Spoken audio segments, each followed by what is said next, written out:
Hi everybody, I'm Andrea Amador. I want to welcome you to my group, Self-Love for Estranged Women. Wow, it is really, really difficult to live with estrangement.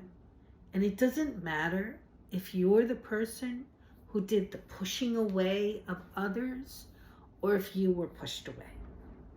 I've lived on both sides of the fence in so many relationships in my life.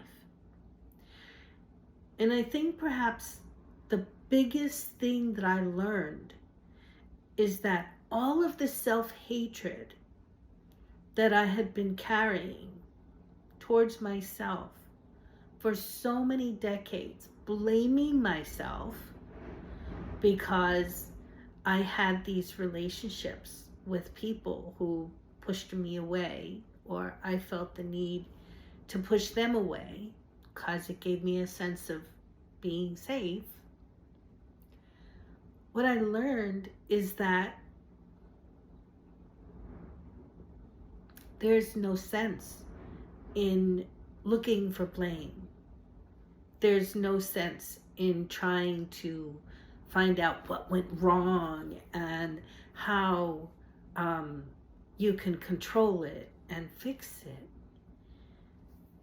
And I'll tell you the story of when I first experienced estrangement in my life as a young girl. But I want you to know that if you are a woman living with estrangement, whether that is you're distanced from your adult children, or you're feeling brokenhearted because a parent cut you off, or a friend cut you off, or you were ghosted by, someone you once loved, I'm with you. I know what that feels like. And I understand the feelings that would come naturally, wanting to look for blame and say, well, it was my fault because of this or that or something else. But it's only going to make you feel ashamed and horrible. Not only that, but it's also going to give you a sense of feeling completely out of control. Because the truth is, we cannot control other people. We cannot tell other people. We can't force them to love us. We can't make them feel feelings that they don't.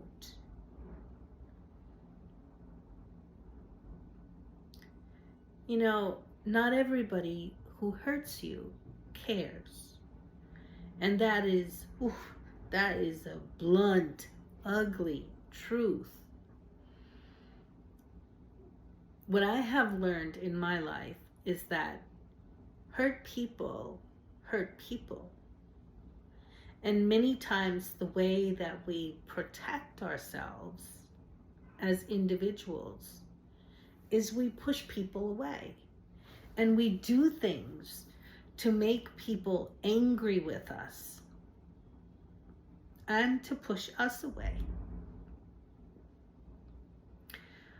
My very first experience with estrangement when I was a young girl, I was probably about 10 years old. And I grew up in a very violent and sexually abusive home. During the time that I lived with my mother and my stepfather, George. My mother struggled with mental illness, and George was sexually abusive.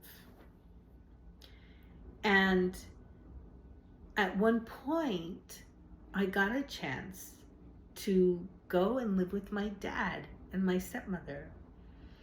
And that was the first time that I ever experienced feeling truly, truly safe and loved. And on weekends, I would spend my weekends with my Grammy and Grandpa in River Edge, New Jersey. And every Friday night, Grammy would do the same thing.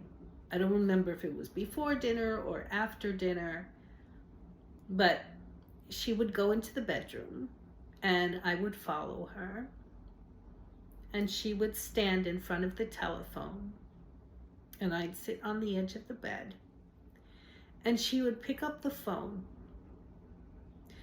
and dial her sister's phone number, who lived in Queens, not far away, my Auntie Hilda. And she would stand and she would listen for the ringtone, and it would continue, the phone would just continue ringing. And Auntie Hilda never, ever picked up the phone. And I would look up at my Grammy's face, and she looked so sad.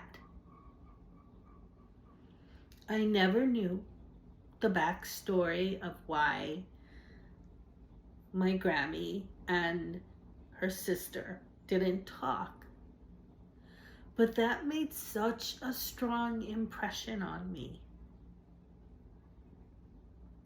I never knew that that was possible.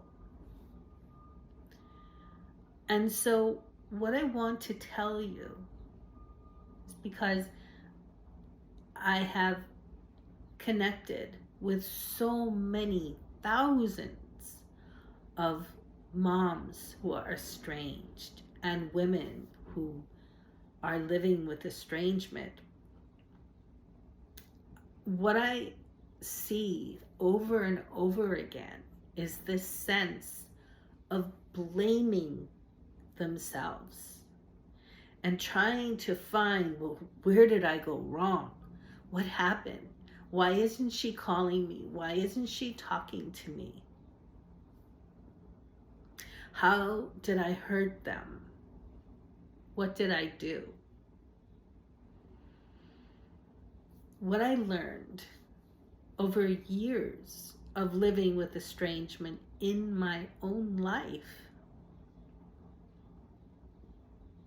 is that it just is a huge, huge, huge waste of your precious time to try and analyze, like, what happened? Where did I go wrong?